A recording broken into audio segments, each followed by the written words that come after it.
Salut les petits amis, une petite vidéo aujourd'hui pour enfin faire la différence entre grandeur, unité, symbole d'unité. Vous voyez, je vous ai mis la vidéo, enfin la musique associée à cette vidéo, parce qu'effectivement pour certains c'est quelque chose de très étrange. Donc j'espère une fois de plus dépoussiérer un petit peu vos connaissances et surtout faire en sorte qu'il n'y a plus de soucis dans ce domaine-là. Donc bon, voilà, on va essayer de faire ça. Alors, effectivement, quand je reprends tout ceci, vous voyez sur l'image qui est associée que je retrouve effectivement la grandeur, l'unité, les multiples et les sous-multiples et les correspondances. Ici, vous avez la colonne de toutes les grandeurs que vous rencontrez au collège et que vous devez maîtriser en fin de troisième. Donc, la longueur, la surface, le volume. Bon, surface-volume, c'est plus associé aux maths en général, mais bon, pas exclusivement.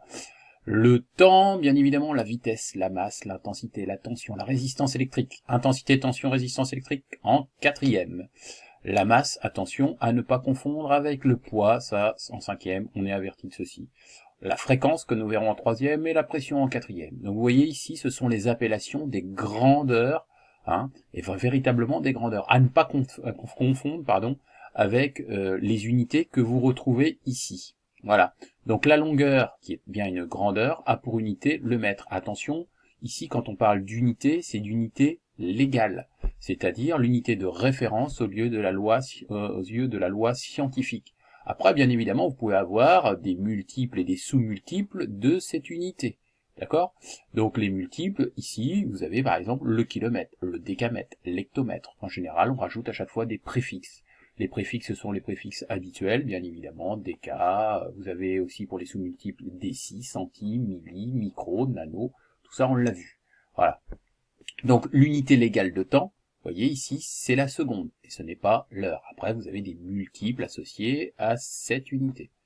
Ne pas confondre aussi les appareils de mesure. Souvent, les élèves confondent, alors je vois plus particulièrement pour l'électricité, intensité, tension, résistance électrique, ils confondent avec les appareils de mesure. Donc l'unité d'intensité, je vous rappelle, c'est l'ampère. Alors, il y a des petits moyens mémotechniques que je donne en général. Vous voyez, l'intensité ici, ça commence par une voyelle, un I, et bien vous mettez l'ampère qui commence par un A, une voyelle également. Voilà. Et l'appareil de mesure associé à cette mesure, à cette grandeur, bien évidemment, il s'agit de l'ampèremètre. Donc voilà, ne pas mélanger appareil de mesure, unité, grandeur. Ce tableau très synthétique doit vous permettre de vous y retrouver. L'énergie. Alors attention, l'énergie, on verra ça plus en troisième. L'unité, c'est le joule. Rien à voir avec le célèbre rappeur, enfin célèbre façon de parler. Ici, ça s'écrit J-O-U-L-E. Voilà. Et ça, c'est valable pour toutes les formes d'énergie. Énergie chimique, énergie mécanique, énergie électrique. Voilà. Et bien évidemment, là aussi, nous avons des préfixes associés, donc le kilojoule. On verra aussi qu'il existe, vous voyez, une autre unité ou un autre multiple possible, le watt-heure. Mais dans ce cas-là, le watt-heure, ce n'est pas une unité légale aux yeux de la physique. Voilà, donc je répète, au risque d'être un petit peu lourd là-dessus, effectivement vous avez la grandeur, vous avez les appareils de mesure, bien évidemment qui n'ont pas les mêmes appellations, mais parfois qui s'en rapprochent. Vous avez l'unité, alors l'unité on l'écrit en tout mot, mais attention, il y a également le symbole de l'unité, et à chaque fois le symbole de l'unité, c'est soit une lettre minuscule ou une lettre majuscule qui reprend la première lettre. Mètre, par exemple ici. Seconde, petit s.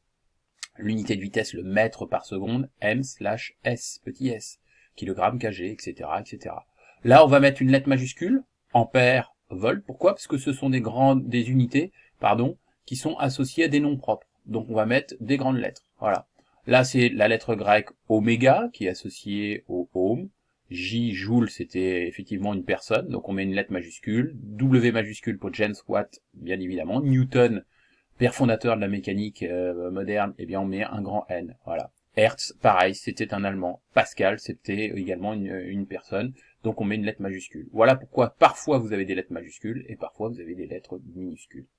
J'espère qu'on a un petit peu tout balayé, et que vous êtes maintenant un petit peu plus au fait de tout ceci. Vous ne devez plus les confondre. Grandeur, unité, symbole d'unité, appareil de mesure, tout ça, ça doit être clair. Merci de votre attention et à très bientôt.